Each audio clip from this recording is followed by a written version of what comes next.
Hi friends, keema curry ఎలా చేయాలో చూద్దామా. ఇది చపాతీలోకైనా అన్నంలోకైనా చాలా బాగుంటుందండి. మీరు ఒకసారి ఇలా చేసి చూడండి. 2 ఈ సైజు ఉల్లిగడ్డలు, ఒక 3 పచ్చిమిర్చి, ఒక టమాటా ఇలా సన్నగా తరిగి పెట్టుకోండి.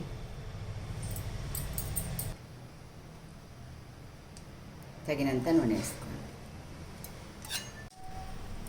ఒక 3 లవంగాలు, 2 ఇలాచీలు, కొంచెం సాజీరా, కొంచెం చెక్క. నూనె వేడెక్కింది, వేసుకున్నాం.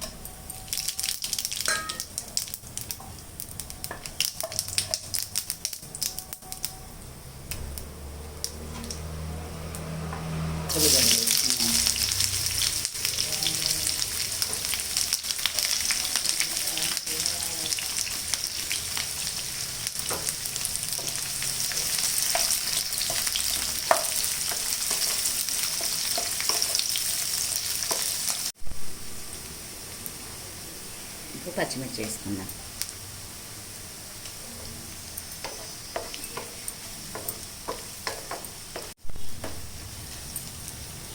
ఈ కలర్ వచ్చేంత వరకు వేయించుకుందాం. 1 స్పూను అల్లం వెల్లిగడ్డ పేస్ట్ వేసుకుందాం.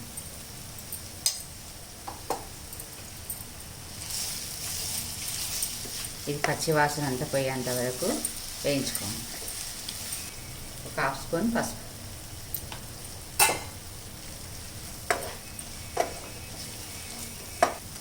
ఇది మంచిగా ఫ్రై అయింది కదా. ఇప్పుడు కీమా వేసుకుందాం. శుభ్రంగా కడిగి వాటర్ లేకుండా పిండి వేయండి.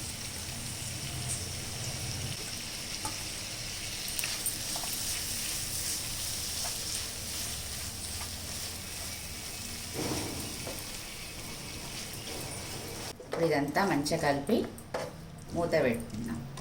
స్టవ్ మీడియం ఫ్లేమ్లో ఉంచుకోండి, లేకపోతే కర్రీ మాడిపోతుంది. ఇది మధ్య మధ్యలో ఇలా కలుపుకుందాం.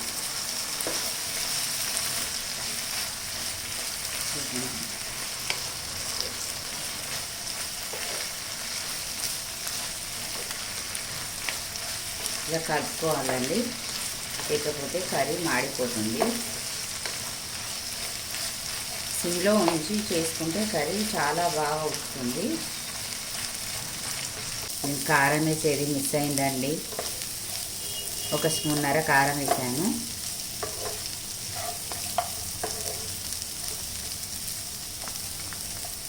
ఒక 2 మినిట్స్ అయినాక టమాటా వేసుకుందాం. మూత పెట్టేసుకుందాం. ఇప్పుడు టమాటా వేసుకుందాం.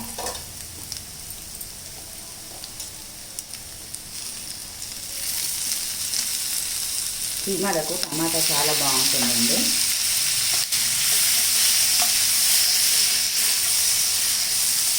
ఒకసారి ఈ టమాటా మొత్తం మగ్గాక వాటర్ వేసుకుందాం. ఇప్పుడు మూత పెట్టేసుకుందాం. ఇప్పుడు వాటర్ వేసుకుందామండి. ఈ టీ గ్లాస్తో 2 గ్లాసుల వాటర్ వేసుకుందాం.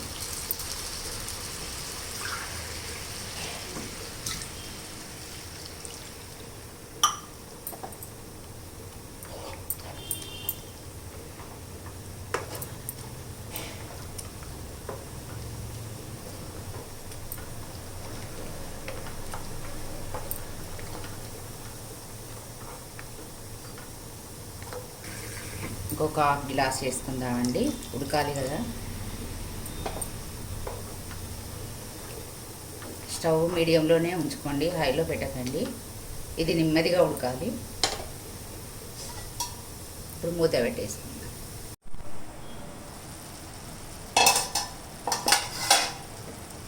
సాల్ట్ చివర్లో వేసుకోండి, తగినంత సాల్ట్.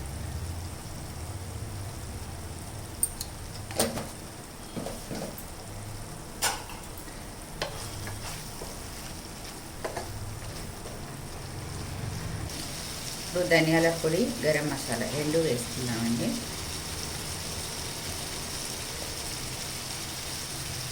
కొత్తిమీర వేసుకున్నాం.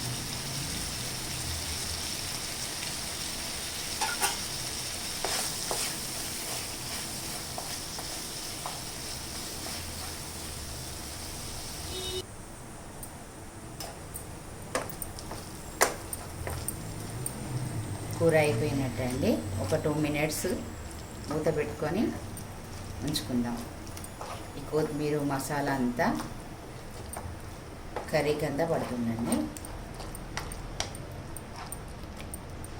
Keema curry ready. లైక్ చేయండి, షేర్ చేయండి, సబ్స్క్రైబ్ చేసుకోండి. Thank you.